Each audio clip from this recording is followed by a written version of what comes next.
cyaha nicyo cyatumye Sodomu na Gomora itwikwa n'amazu na esansi ivuye mu ijuru.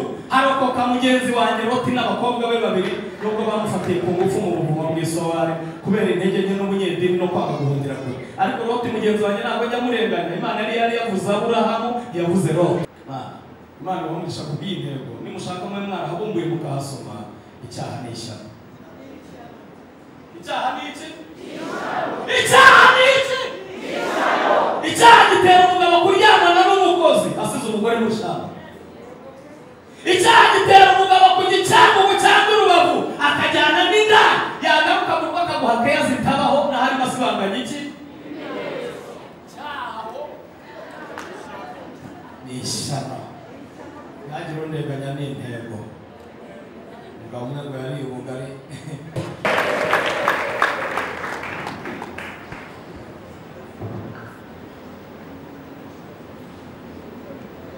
saa 11:18 kuri 11 z'ukwa 9 2022 turashimira abandi natwe umurimo wanjye ariko umwuka wera aracyahari. Yesu nashimwe. Mu ndirimbo zabaye habuzemo ikinini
ntabwo turi kampani zikora ku giti cyazo kandi ntabwo turi rero napiri zahuriye mu kibuga.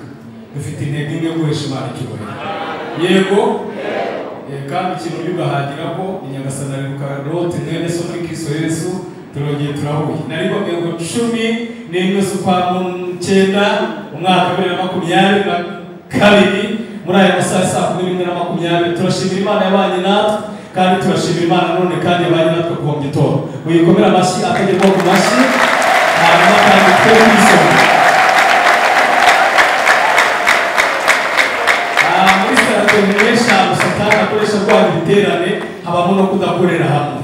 Hano hari ingabo nyinshi nawe gukora imyaka 10 hari ingabo zitwa Sirowa, hari ingabo zitwa Gorigota, hari ingabo zitwa Horebu, hari ingabo zitwa Yaspi n'izindi. Muhaguruke dusengere mu gaceya tuninanurire hanyuma iki ni igitero ntabwo ari ikiriyo. Turirimba gaceya mushyiremo ikindi baroza babacuranzi niba bari bicurangira baragenda ariko niba bacurangira Imana baregera inanga. Muduha baririmbyi nka 7 muri Sirowa, 7 muri Gorigota n'abandi bantu bari hariya bashaka guhimbaza Imana. Tunasengeremo iminota 2-3 yewe mfite umutima mwiza ndabatiza mu minota babaye n'abarunabaye ntugasubize mu mibabaro yanjye.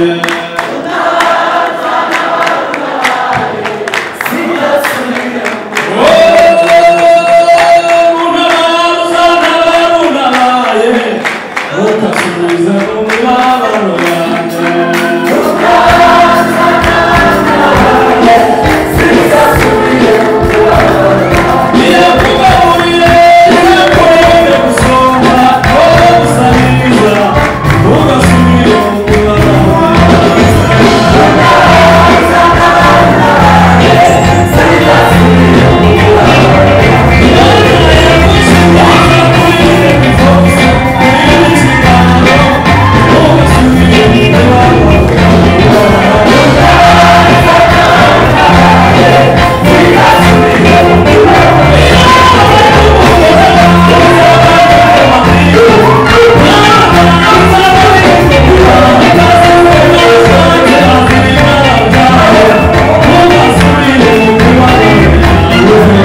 turinganira ikirere tugenda turi imiriro dusanga abana tubona ari buzima Imana izatunezererwa iririmba haleluya reba umuntu umenyeye n'ubona ntacyo gupfa umubwire ngo nuko ari igiterane atari ikiriyo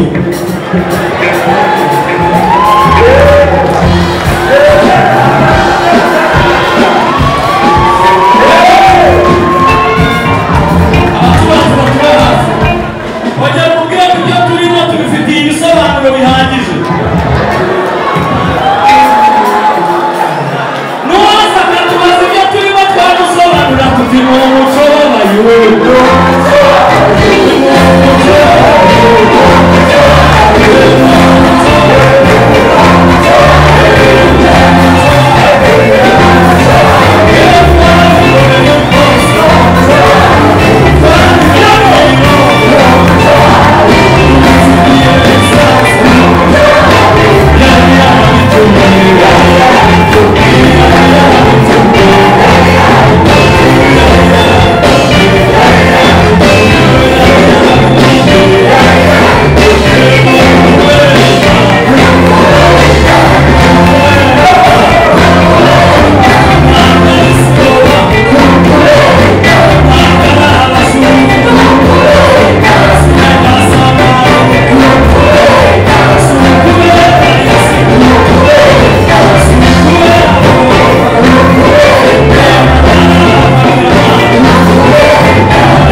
abanezerewe Imana mutera harimo mu izina rya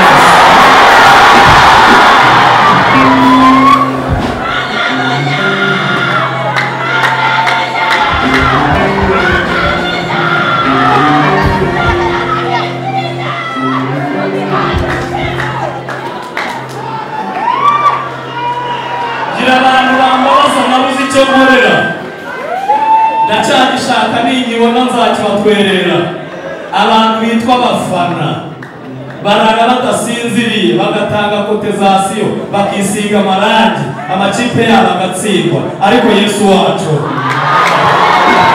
yatsindiye mu ijuru atsinda Satani yatsindiye mu butayu mu masengesho y'iminsi 40 yatsindiye Getsemani bwa gatatu yatsindiye ku musaraba bwa kane yatsindiye Satani kuzimu wanakufunguza twebwe turi mu biki tumeze n'abareba umupira warangiye umwanya wacu ntazongera kurwana intsinzi niye icyubahiro kizaba iciwe iteka izina ryiwe rizahora hejuru gusa n'amani baho kandi izaboneka yawana nawe igakora ibyo ikora byose ndahamya neza ko ugukurikira ni byiza ntacyo bigutwaye ugukorera ibendera ryawe rizamariza uri twebwe sezeranye nawe sezerano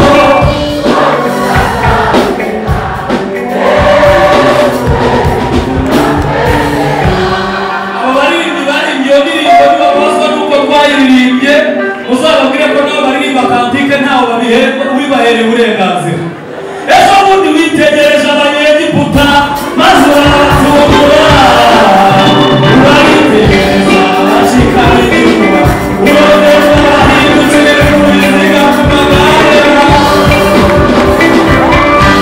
warebereraga amaboko ye wabakuye mu maboko ya Farawo Thank you.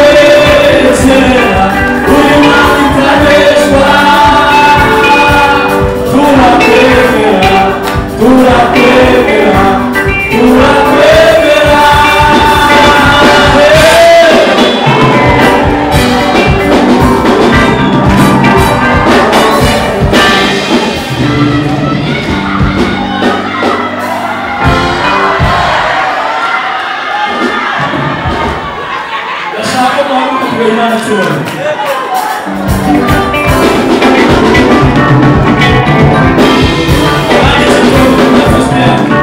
Umuntu udahaguruka muri uyu mwanya Imana izamusuzuguza by'iteka.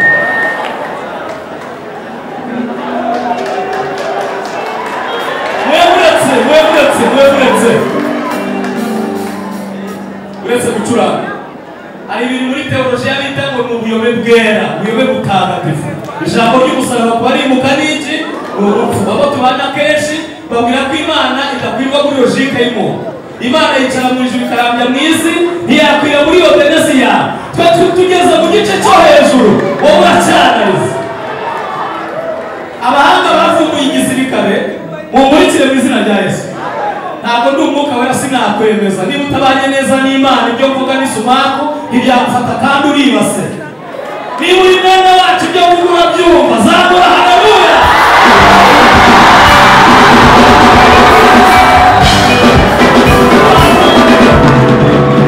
Abantu bavumbuye igisirikare bemera ko ikintu gikomeye mu gisirikare ari disipurine, icya kabiri ari imirwano, icya gatatu ari uburyo bwo kwiyoroshya.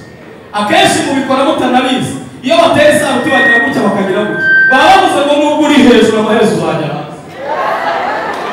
Ariko nyamara n'abarokore baha umwami wacu icyubahiro bagira gutya. Ibi ntabwo ari byo.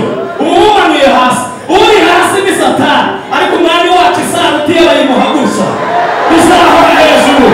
Imana iri hejuru ku buzima bwacu mu izina rya Yesu.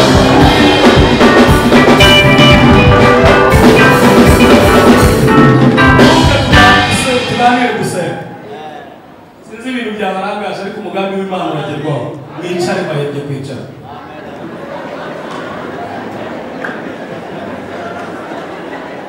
Rebera wa muntu mwari muri kumwe, niba atarambirwa ibyo umubwira, genda umwigisha mukuru si uko nabuze ibyo mvuga, ahubwo ni mu gice cy'ubuhanuzi ndashaka kugutuma. Kandi abantu bahanura mu giterane ni bake, mugize umuhanuzi mu izina rya Yesu. Mubwire ngo Satani yadusabye ariko ntiyadukoye. Mubwire ngo wadukoye yadukomeyeho. Uwo ni Kristo umwana w'Imana.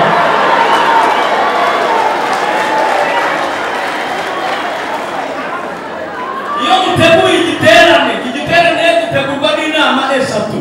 Reka numva ko munyumva ni zingahe? Inama ya mbere ni iya bene yo, ni iya bene cyo. Ubwo ni iya Nyagatovu, abayobozi korali Gorogota nabo bazatumira, korali Siwamu Nyagasanarika n'abandi batumira. Mu nama eshatu ziba z'igiterane, inama iciriritse kurusha izindi ni inama ya bene cyo. Mukimara kwanzura ngo kizaba kuri 11 hazemo ba runaka na ba runaka. Mu mugoroba w'uwo munsi saa 9 z'ijoro haba inama y'isaha imwe mu bwami bw'umwijima, ikuzima habize siyansi batemera bazamenyeshwa bahageze. Imara isaha y'iminota 60. Ku murongo w'ingingo ubundi habaho ibintu bitanu, ariko uwo munsi habaho ingingo eshatu. Ingingo ya mbere yitwa ibiterane n'amaterane, ingingo ya kabiri yitwa umwanya w'ijambo ry'Imana, ingingo ya gatatu yitwa amasengesho azagikorerwamo. Ni iyo mpamvu iyo nama iyobowe na Satani iba. Satani aragira ngo mu giterane muze gucura igikombe yagenewe cyitwa zero, ariko ntabwo ari ukijyana mu izina rya Yesu. Niyo mpamvu muzasanga ibiterane bibamo intambara n'agatambaro. Niki kirimo intambara zirenze iz'abagiteguye bazi, ariko Satani nubwo yadusabye ntiyadukoye, uwadukoye yadukomeyeho. Kandi umugambi w'Imana uragerwaho 100%. Imana ntiyitegura inama mbere ya Satani, kuko Imana iba yifitiye icyizere iyi umwitangirizo. Hanyuma nayo Satani arangije inama amaze gutegura abazakirwanya. Kandi mujye mureka n'abakirwanya bazi. Niba hari imirimo mibi nabonye ni ukurwanya abarokore. Aho kurwanya abarokore, kuko mu murimo wo kurwanya abarokore na afazari na vidura tuwarete. Kuko Imana yabo birangira ikumwaje. Utwo wazanye dutwicisha umuriro. Izina ryayo haleluya rigashyirwa hejuru. Kubaneka, kubagenzura, kubatekinika, kubafuhera, kubaroga. No. Turi ubwoko butavumika. Nitwa abanyamugisha. Intare ya Yuda iri hagati muri twebwe. Ibunda nk'intare y'ingore, ugafata ibyemezo nk'intare y'ingabo. Umwami ahabwa amashyi muri iri terambere.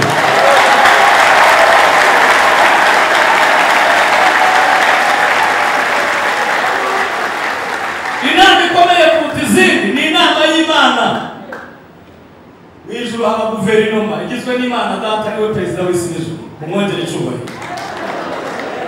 Hanyuma abaminisitiri w'intebe umwana wayo ari we Yesu wapfuye akazuka. Hanyuma haba maneko abizi ibintu numva atari ngombwa kuvugira aha burya abamaneko bizerwa kuruta abandi. Maneko wacu ni umwuka wera, afite ubushobozi bwo gukura amakuru ku Mana akayakura no mu bantu akajya no kwa Satani mu nama akayaza. Ikintu cya mbere ni amakuru meza. Bose tunze radiyo numva amakuru yo kuri radiyo Rwanda, iyo radiyo yabikuriye ubundi akaradiyo kagerageza ku musego y'amakuru ageze n'isaha yayo kugira ngo numva aho abandi bageze. Hanyuma uri umupantekote nturote ntiwererwe ntuhishurirwe, ubwo bupantekote bwawe kumariye iki? Turashimira Imana ko dufite amakuru y'Imana izaturengera. Hanyuma rero haba n'abaminisitiri, abaguverineri, intara 24 zigize ijuru, hakaba n'ibizima 4, hakaba abamarayika, indege Imana igendera, abaserafu n'abakerubi, hakaba rero na minisitiri w'intambara. N'uyu nashaka kuvuga iyo Satani yateguye ibitero bya Puroni n'abandi nabonye umwanya wo kuvuga, Imana itegura fande mukuru Mikayeli ikamwe tuzahagerera. Hanyuma ikindi bigahita bwira Gaburiyeli turabizi kutagira ibanga, uzagenda kubwira ko nzabagirira neza. Mwakiri neza y'Imana Gaburiyeli azazana neza n'ibyaye. Imana ishimwe, Imana ishimwe, Imana ishimwe, Imana ishimwe, Imana ishimwe, Imana ishimwe. Abanani bavuga ngo tugenda abandi, Imana ishimwe. Hanyuma ndababwira bice namenye, hanyuma dusenge. Umurongo ntabwo ari myinshi ariko urimo ibintu byinshi. Ni Yohana igice cya 5:14. Hanyuma y'ibyo Yesu amubona mu rusengero, aramubwira ati dore waye muzima, ntukongere gukora icyaha, abonye utazabona ishyano riruta. Yego, abadayimoni bakamenyera batuma mudasoma Bibiliya. Niba murishe Samusoni bazabamurisha ikigage inshuti zanjye nimutareba neza. Nibasoma Bibiliya uyisoma nubwo baba bahasomye kare. Ijambo rikuru ni ry'umuyobozi mukuru. Ibintu byose mukora perezida ataravuga nta gaciro byari byagira. Twongere tubasome mu izina rya Yesu.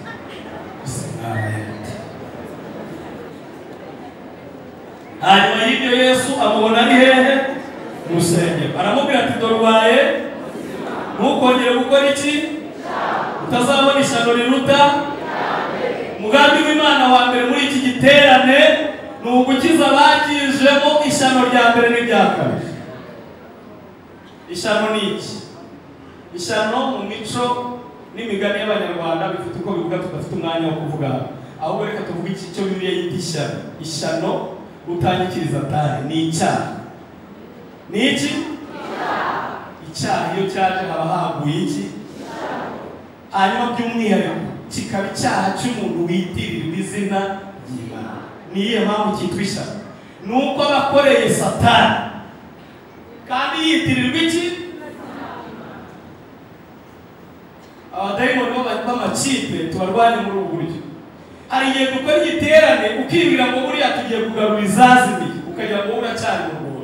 Nta muntu wabyawe ubwa kabiri wanditswe mu gitabo cy'ubugingo. Uvuga n'abo umuntu basenganye, basangiye igaburo ryera, baririmbanye, barepetanye.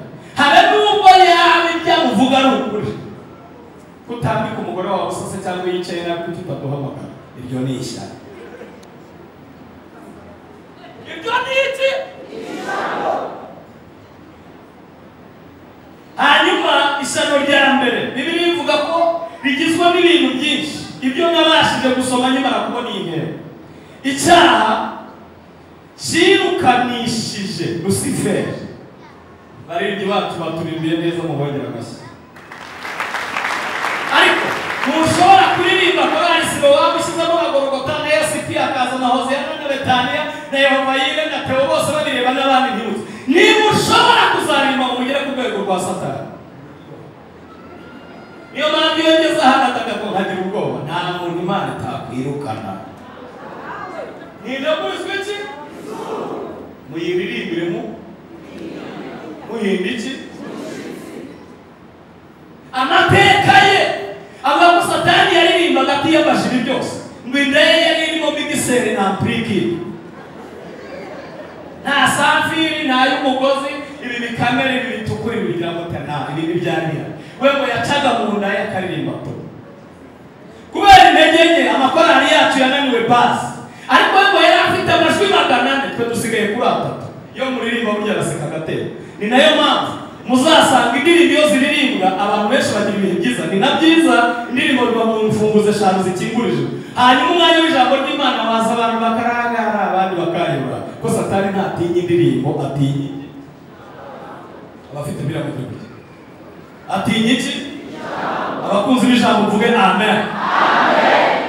Kubera iki indirimbo n'umuziki 75 bifasha bene byo 25 nibyo biba biri mu mpeko y'Imana. Niyo mpamvu nubwo umuntu yaba yanyweye inzoga cyangwa yakoze n'imana araririmba ukabona yatwara.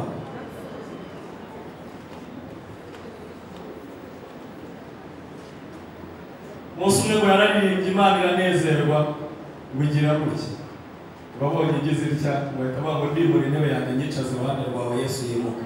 Imana n'umwe tuzabaze agakunza wireka arabateranya jugunya umwanda inaha ititaye ku ndirimbo ze. Imana ntinegurizwe iki?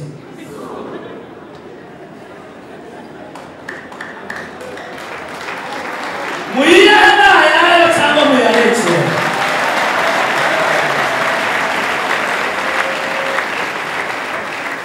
Ngo rero niba karanga mugire birakiza ariko biranica.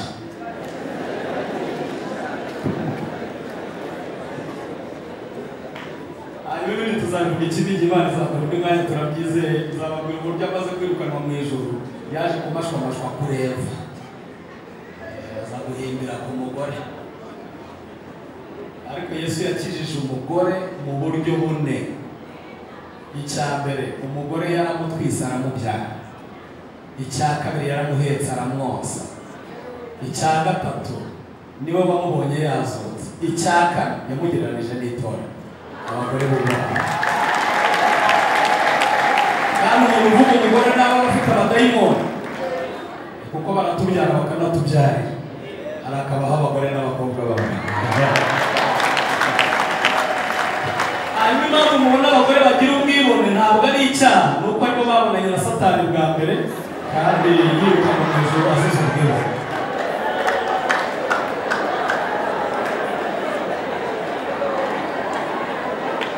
Ubwo tubiziranye babarushaho by'abibone abagore baba bambere, cyane cyane batarabyara ubwa kangahe, kuko umuntu yari muri Yesu aba ari icyaremwe gishya.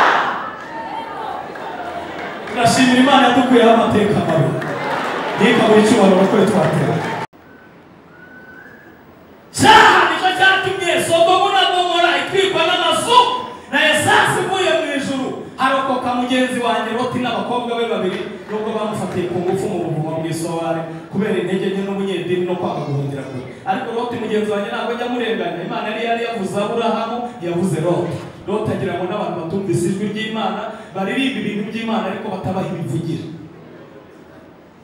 Bamuzirinze Uwiteka wagira ngo yayazamo, niyaje kuyasoza abatayatangiye, niyaje yatangiye ntayasoza aririmba no kuko asenga no gukora arizasoza.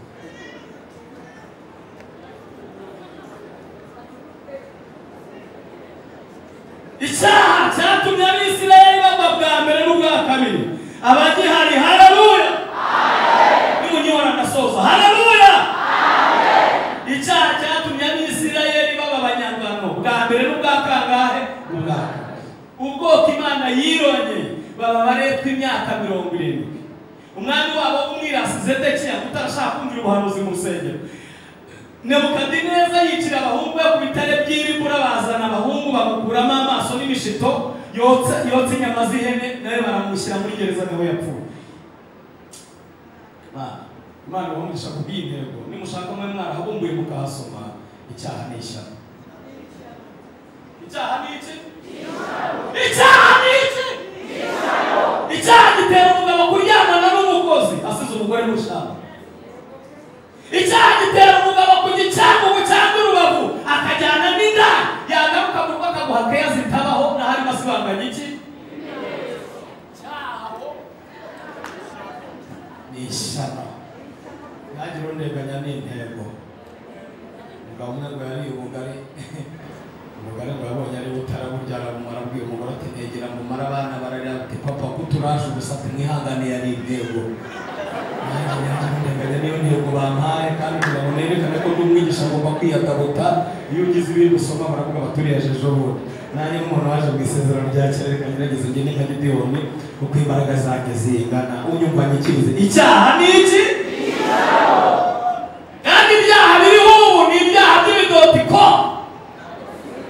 abantu bakora babwiriza abantu bakora bahimbaza Imana kandi abyutse ahantu afite konyage mu mufuka ugatekereza ko yuzura umwuka wera ugaheba nuko umwuka ataza muri uwo mwanda icyaha cy'iki gihe ni igisirimu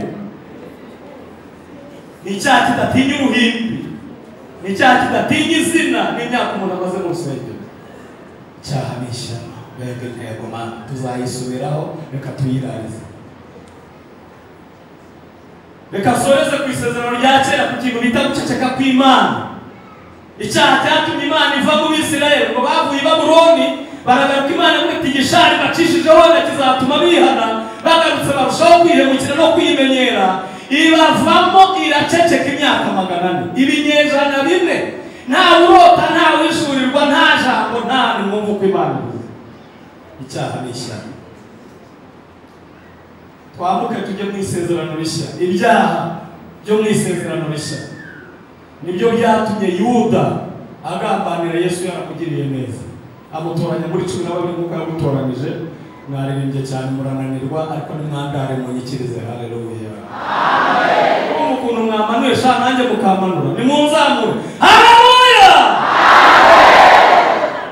Yuda yagurishije Yesu aragenda gucirikanya nk'ari itungo yajyanye mu isoko aragambanira bati urarya ngaha ndarya 50 sinaranguye bati waguha 20 basi muyagire 40 bati 25 ntuyemera ati namwe murakabije ndabizi ko mumushaka barabura tumwisho ni 30 ni mugambana uri muri 12 ubwo tugeze muri 70 twabura ndi mugambana bati sinaranguye ni muya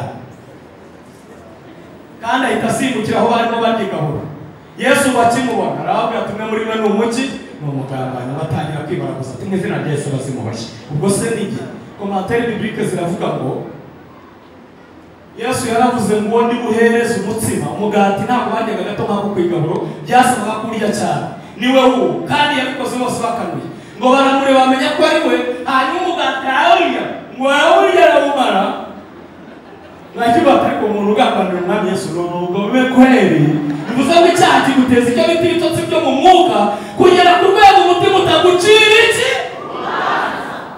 ni ishyano byaha hanze hazaribwa n'abarozi basamanye n'abasenga ibishushanyo n'umuntu wese ukunda kubeshya akagira ate akabikora ibyaha byo kubeshya byishananiya ngo yageze mu nzu y'Imana bwa Petero ati biguze ibisambo nini hanyuma kubera ubwibone bw'abagore navuze haruguru umugore asigara yimakiya kandi itera byagize gute abazazira baramubaza ati biguze ibisambo nini ati nebe urabyemeranya ho n'umugabo ati nimumubonye n'ukuri kw'Imana byababyo bamwe ati birenge by'abavuye kumuhanga kubeshya gusa ubu amugeze Nyabugogo kiri ku Kamonyi Geheno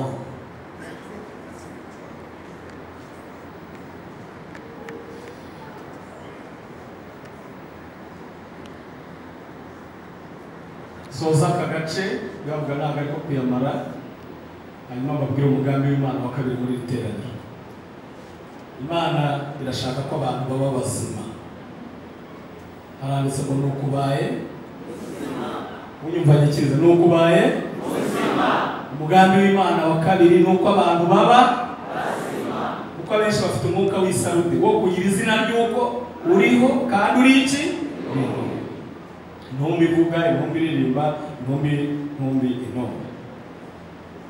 hanyuma kugira ngo umuntu abe muzima mu mwuka bisaba iki bisaba icyo bita intambwe 6 ariyo Silowamu cyangwa Betisayida ariko yo mu isezerano rishya n'igihe turi intambwe ya mbere ni ukubahiriza protokolo cyitondera protokole yacu ntangurije iwacu muri ADP Imana irayizi ikanayuba niba umwuka w'Imana kurondoyeho icyaha ukitwaza icyo nicyo ntubahirize protokole yo kuviye uri ushaka muri hanze ngo uzupfukame hano ugiye kurumva ngo ndaririmba ibanze hahita hubahirizwa ibyashuwe 2:5 harabaho n'ukwibuka aho wavuye ugira ute wihana.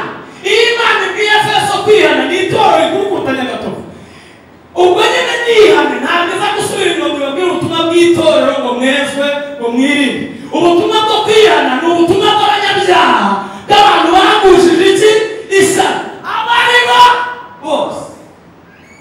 Iyo utabikoze rero iyi Timoti Yesu nirwa Rwanda nawe ndaza uri ndimanukiranye wanze kuza ariko njye ndaza kandi ndaza ntazaba no kuguhembura nzaba no gukura igiki igitereko cy'iki kitabaza hehe aha.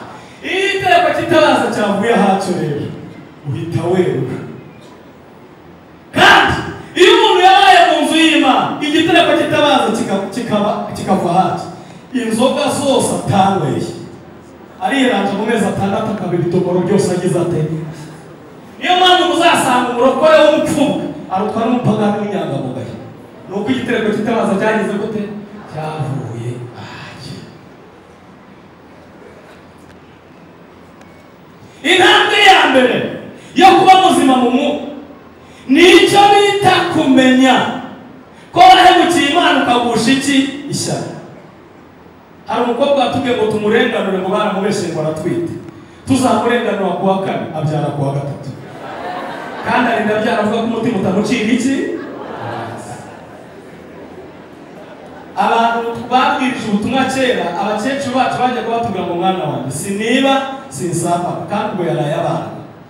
Bivuze iki? Biravuze ngo kubimenya nabyo ni umugisha. Ushobora kubana n'ishyano ariko ntumenye ko wagushije iki.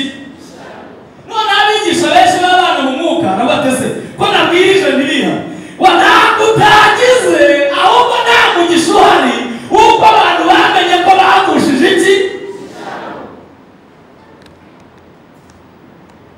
Twese twabaye abanyamugi ntabwo mubyibuka ko kera mukiba mu cyaro washobora kurwara amavunja 5 cyangwa 50 ibya 51 ntibyazamo n'ubimenye. Iyo umuntu atarahumuka amaso ngo amenye ko yagushije ishyano icyaha gisanga cyene wabo muri we umutima ntumucira iki kugira ngo rwego ibyaha bye bizagera Imana igafata icyerekezo cyo kugira gute cyo kuja.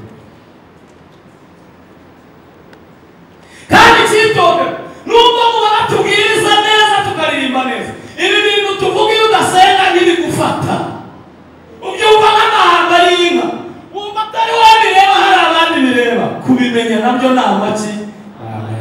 Umugenzi yanyuze ahantu mubona umurimo w'izahabu aragenda arawugura ariko ngira ngo ntiyarazi kuri mwiki kuri nazahabu awugurisha make kuko yarazi ko nta zahabu zigize gute kubimenya ni amahirwe. Intambwe ya kabiri ni ukukihana ni ukucyana ukakimenya wamara kukimenya ukumva ugize ute urakizimya. Ntabwo ushobora kutwemeza mufite inda nini uri umudamu ngo uratwite udahurwa. Iyo ni imitwe. Kimwe mu bimenyetso simusiga byerekana ko umugore yasamye kugira gute kandi rimwe na rimwe ahubwo ibyo akunda abati cya gitoki najyaga nyirya ifiriti none nk'umucyotse mu gihindura umuki umushoka ese none ko byagenze gute ntabwo ari we ikimurimo ntabwo gishaka ibikaranga nubwo mubyikundira ariko we icyamugiyemo imbuto y'ijambo yitwa Kristo yamugiyemo. None hari ibintu abandi babona biryoshye ariko we byamuteye iki. Ntabwo nekuranye niko bita ibitabisi 17:9 muri Yohana. Reka nanjye mvuge byavuzwe na Yesu. Buriya bisi baratubabarira akababwira ko umugabo yabaha nta inzoga kugira no kugera baturinda akaringo cyane umugabo w'isukari we ntagira isuka mu nzu we atarara ku buryo yibaza ko umuntu yatunga umugore umwe nuko we biramuryoheye ariko inatwakiriye y'umwuka twebwe ntabwo bituryoheye. Nawe gushidikanyaho uyabuze ibintu byose amagara ubwo inzara kwikinisha kureba porno utwadutse twose utuje twose oya uzabeshe babandi ntabwo uri umugeni ahubwo uri umukobwa uri umufiyete n'eberekeje umugeni ibiba kucyanga bazere atubwiye bakigera mu nzu y'Imana ijambo ryavuzwe ngo yumva bari guhamagara ryari boroso wabyukaga burya yari yateye intambwe ya mbere yo kwimenya n'intambwe ya kabiri yo guhurwa abati ndashaka ubusambanyi bumvaho ndashaka aya matika mvaho ndashaka ugutukana kumvaho amasaha adufashe ariko nagira ngo mbabwire ngo mu bice bine bigize umuvumo igice cya kane kiravuga ngo ni umuvumo abagore bavuma abana babo bakiri iyo wise umwana igishwe habe nubwo bamwigisha kuri disipara cyangwa ukamujyana muri prive ntashobora kuza mu bana 10 ba mbere ntibiba mwita igishwi umwita igicucu hanyuma uzusire mutabonamo umukama wewe utiri mu gitabo cy'ubugingo ibyo bitutsi wamututse bituma utabamo utiko nkorera Imana neza nayo ikavuga ngo ntabwo nakwanga ibipizi y'ubuntu kubera akazi kenshi mfite sigaye nemera n'abatazabona ubugingo bakabura ubwo tubivugiye mu giterane ntabwo muza kubyumva wenda tuza kubivugira mu cyumba mwari kubishyikira ariko abakiri imbere y'Imana baterera rurabiruka anje ni amen yindi mwe anje ni amen yindi imwe inamwe ya kabiri nuko kizimuka ukabuti kuri 11 z'ukwezi kwa cyenda 2022 muri aya masaha 2 ngashira amasaha 2 ibi bintu ngize ne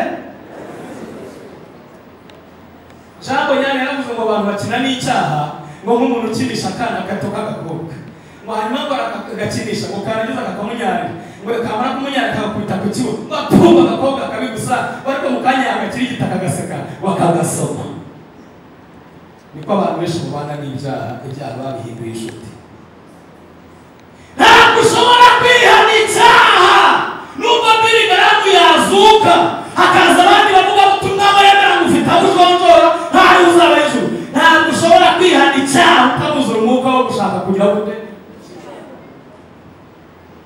ni nayo mpamvu nabonye kubyara abana baha biragoye baheze mu mata kubera ko baracyafite umwanya wo gukundana n'iki n'ibyaha by'ikinyejana ibyaha by'amajyambere intambwe ya gatatu rero ni ukukihana icyitondero ntabwo iyo umuntu aje gupfukama hano aba yihana icyaha ashobora kuzanwa n'igitutu ahubwo aza hano mu ntambwe ya kane icyaha kihanira iriya ukagera ku mwanya wo kumuhamagara yagize ate yakira barahamagara ryari iyo yaje hano gupfukama aba ateye intambwe ya kangahe ya kane ubwo arimo aragana mu buzima intambwe ya kane ni ikirere ni ukuviriya samurangurikiye abakiri mu giterane kabiri gatatu niyo mpamvu Yesu yavuze ngo nimuzaba abagore muzaba abagabo indangagaciro z'abagabo ni zirindwi iya mbere ni responsibility kumenya gufata ibyemezo akaba ati njyewe igiraho shaka byabo igiraho batoke akaba ngo njyewe mfashe iki bose bagize bati fashe iki ntabwo Yesu agakiza kari inyanya z'ibimene abunza no ntabwo ari ako kazashaye ngo ziramuboreraho agakiza n'ingo gatanga ka mbere n'iti kizajyana abantu mu ijuru ngo ngende buriya arandebera reka da ibi ngibi nta konfuziyo zirimo birasobanuza yaravuze ngo mwese hari ababizi umushyi mwese ikibazo rero ni ukubana n'umuntu utawuzi mugumaho muri mpamparasa muze mugira muto musange akababasha umutima ubabaye muze uti ntituje ati nimurorere njye ndaza nzabona gukura igitereko cy'iki ubundi abasimu bose bakubona amahembe n'ibitega bose babona tugihumeka turyama tugasinzira abatekinisi se bavuye baracyadukishije inkuba zitagira amazi nuko igitereko kitabaza kigera mukomere Imana bashigize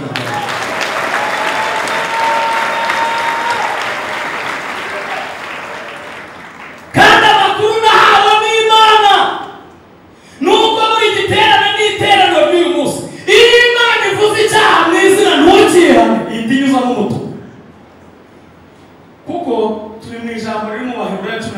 25:5 aravuga ijwi ryayo ryateye igishyitsi icyo gihe ariko n'ubu irasezeranije ngo hasigaye rimwe. Ijambo rivuga ngo hasigaye rimwe rigizwe n'ibika bimwe.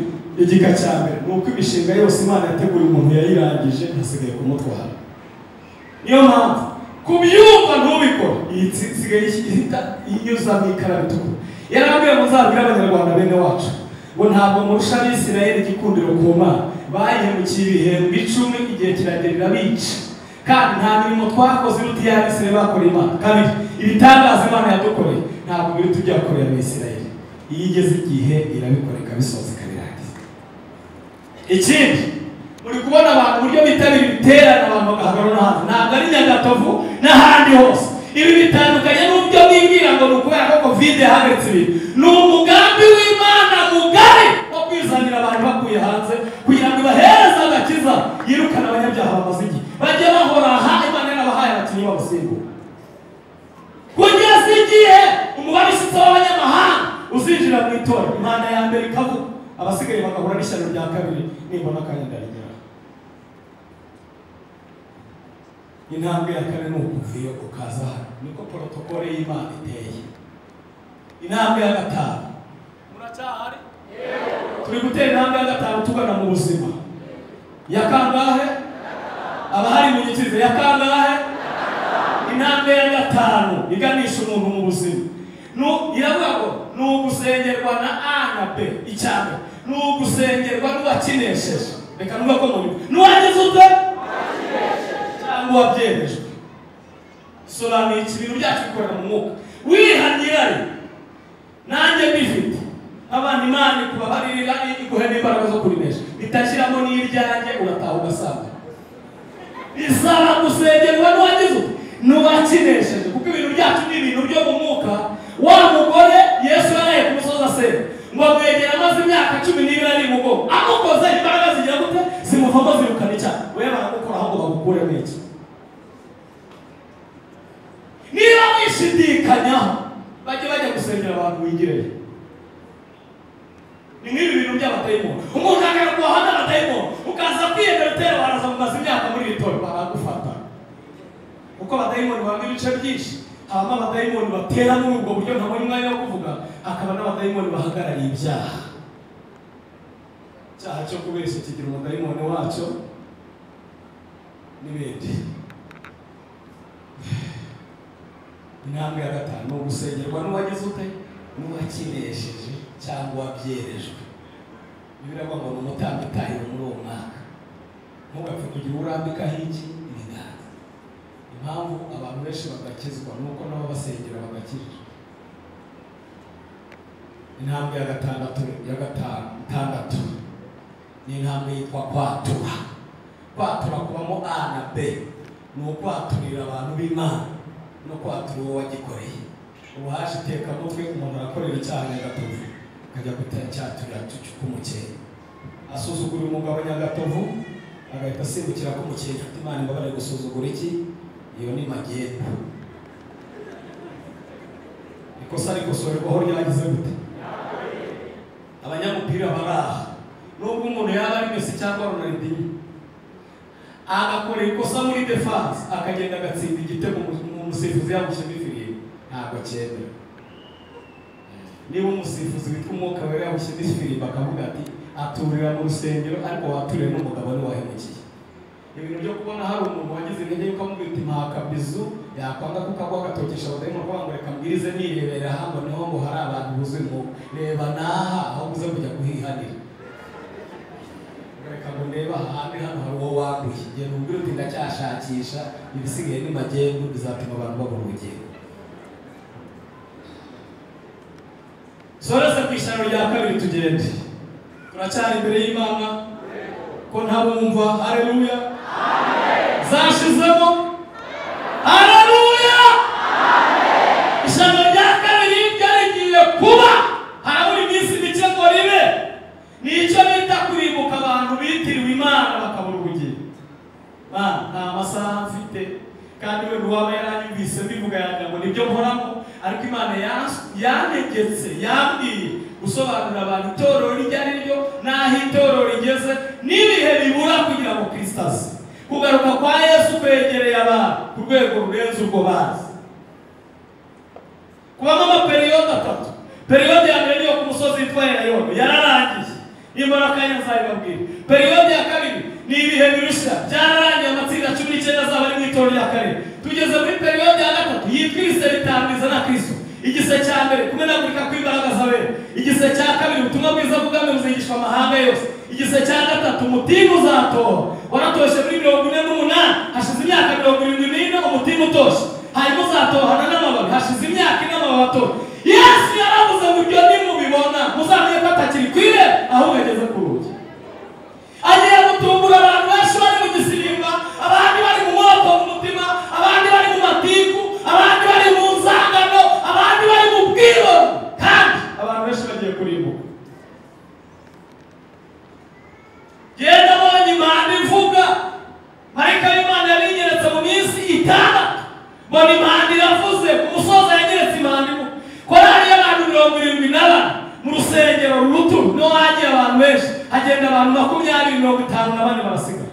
Hari iwacu hari yicaye abayobozi, abashumba n'abigisha 14, bari 13 n'umwigisha w'umushyitsi nk'uko naje. Imana iravuga, hagenda 3, 11 barasigara. Wa wundi wayoboye n'uwabwirije nk'uko naje nabo barasigara.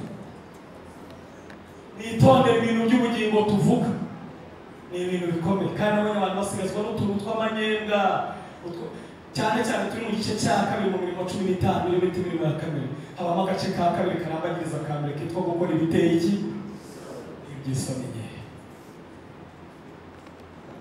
Kandi umusemburo wa Satani uzatuma abantu bahura n'ishyano rya kabiri ni umusemburo witwa umubiri. Umurikiye niba agira umubiri awukoreho.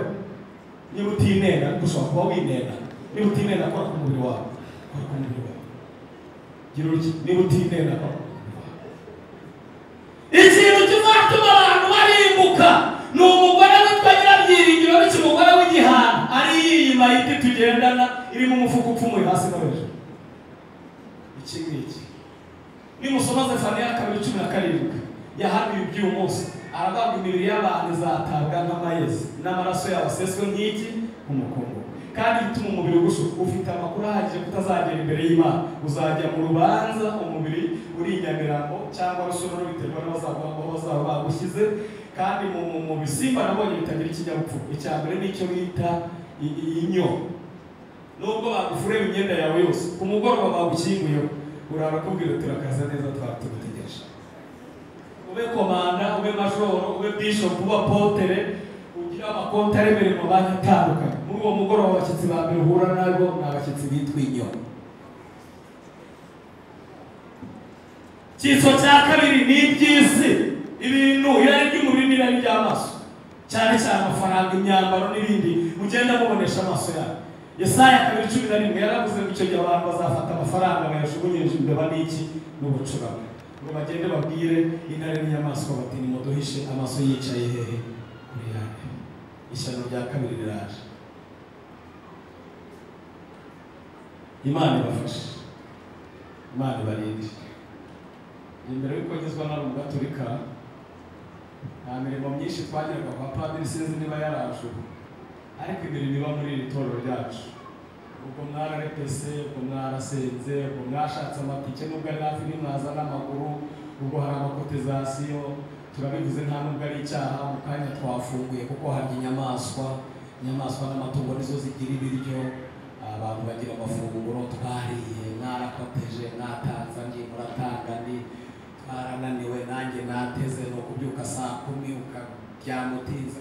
Muri muravuna twarahangayike, twarakubititse, baradututse, n'ubu barimo badutera amacumu bamwe batari kuriya nawe yishyize imbere biriya hora amarara. Umurimo waratuka. Hanyuma rero uzasanga Satani akakugemera ukamujya inyuma, abadayimoni bakaguherekeza.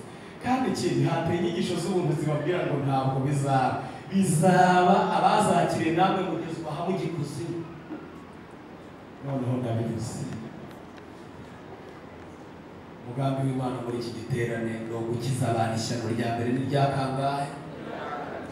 Hanyuma umugambi w'Imana wa kabiri ni ugutanga imbaraga z'urukingo rushimangira ku buryo uzajya ukirizwa no mu isoko, ugakirizwa no mu rugo. Wese ashobora kutazagaruka turi mu rusengero cyangwa duhari, ukajya mu isoko gutibye umukristo, ukajya ku ishuri b'abahungu baza n'umuntu nk'inyoni ibonye nyine ukabati hoya nabyawe ubwakana. Ntabwo nabonye akanya ngo mvuge amashyano atanditse. Kuba n'umukobwa ajya kuri YouTube w'umunyarwandakazi akifata agahamagara abantu isi yose umuntu. Iri ni ishyano. Ibyaha by'abantu bitera umwaku, bizatera ingorane kandi babitira izina ry'Imana baranga. Ishyano rya kabiri, kuba mutinyuka ukaryamana n'umuntu utarafashe irembo, utarakurambagije, utarateye igikumwe, utaratanze ingurube. Ishyano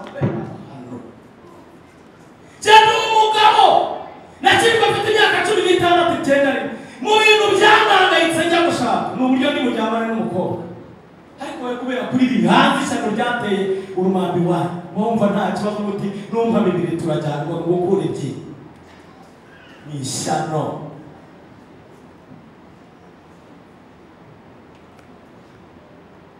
Mugore umwe yanyaturiye ubusambanyi ufite umwanya runaka mu rusengero, nawe yahise ufite umugabo araseka arambwira mbere ubundi umugore usobanutse wo muri uyu mujyi agira abagabo 3, kugira papa w'abana, ukagira umugabo musohoka no guha amafaranga, ukagira nawe uyaha ya mafaranga yaguhaye, ukagira wa 3 yaha akagukorera ikintu ari buvugire kuri mikoro kuri arikari ayo mateka yose ntabwo tuyagira. Ukarenge kugaca n'umuganga ugasubiza amateka ati ntabwo ari njye jyenyine tukora turi benshi nuko ari jye w'umwuka sana. Ni iki? Munyikino ni iki? Ishyano ritayane no gukorera ibyaha mu rusengero. Imana idufashe mu izina rya Yesu. Hanyuma soza hari ikintu namenye, hari abantu bake muri iteraniro bafite ishyaka ryo gukorera Imana ariko bakabura ubushobozi. Kuva natwe twasijya manura amafaranga ariko ziko Imana yafite. Aba bantu bagira ishyaka ry'umurimo bakavuga ati korali yacu isenze, Imana impaye amafaranga najya nyakira yonyine. Imana igiye kubaha amafaranga mu izina rya Yesu.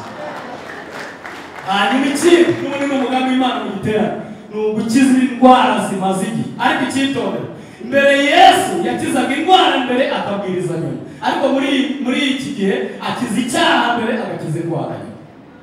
Iyo utemeye formule rero n'izari zaragiye zose ziragaruka, kandi umuntu usenga Imana arindwa n'abadayimoni 15. Kuba warajyaga muri nibature ntuyigemo ibyaha byo mu muriro. Kuba warabwiye Imana ngo numpakazi nzaguha icyacu ntukiyihe. Kuba warabwiye Imana ngo nunyiza zagukorera ukabatemurarize. Kwishinga batafite icyo bahomba bameze nk'abapangayi mu rusengero. Kudakora amasengesho yo kumubyiza. Imana yarabwiye ngo mwatumye imodoka yitwa itorero ipfa moteri. Moteri n'amasengesho yo kumubyiza. Bararirimbye 50 barimbutse. Marayika yarambwiye ngo bazize ibintu 5. Icyambere ngo ni imirimo y'ubusitani. Baririmba ku cyumweru bakaririmba uko korali yabo yapanzwe. Ubwo abayobozi babo bazigize nka kampani zikora ku giti cyane. Erega mushobora kutwemeza mukemeza na pasiteri, ariko Imana irazikire ibyaha byo mu muriro. Umiriza gusenga rero. Sengera ubugingo bwawe kugira ngo nta yandi turi busenge. Biravuze ngo none mpamagara wakumva. Senga nk'uwaje wenyine, senga muri imbere y'Imana wenyine, ganira n'Imana muri mwanya mu izina rya Yesu.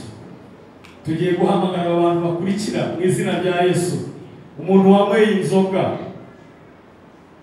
cyangwa umuntu uzinywa n'ibisa nazo, ubushera bwabaye ikigage umaze 4, umutobe wabaye urwagwa, igice cy'ubusambanyi, abasambanye nyirizina, wikwicara nituricara haguka dusenge. Ntabwo upfa n'upfa ugapfira mu rusengero uratabara kujya mu ijuru, ntabwo ari kimwe no kuyimageragere cyangwa gutaba. Haguka dusenge niba wasanga no gusenga. Bantu basambanye, umuntu wikinishije, umuntu warebye porono, waciye umugabo we, waciye umugore we, wasambanye yagiye kuraguza agasambana n'umupfumu. Ibi bintu byose byabaye Imana ibireba. Abanditse abana babo impigi, abisize imiti bibarinda abarozi, n'ibindi byaha by'uburyo butari bumwe tutavugira hano kuri mikrofone, ariko Umwuka Wera akwemeza myuka y'ubutinganyi, byaha by'uburyo butari bumwe. Imana yacu irashaka kukurahira ishyano. Zamura ikiganza tugusengera. Zamura cyane, uri inka n'umusazi, uri umuntu utekereza, Imana ivuganye n'umutima, zamura cyane, zamura cyane, zamura cyane.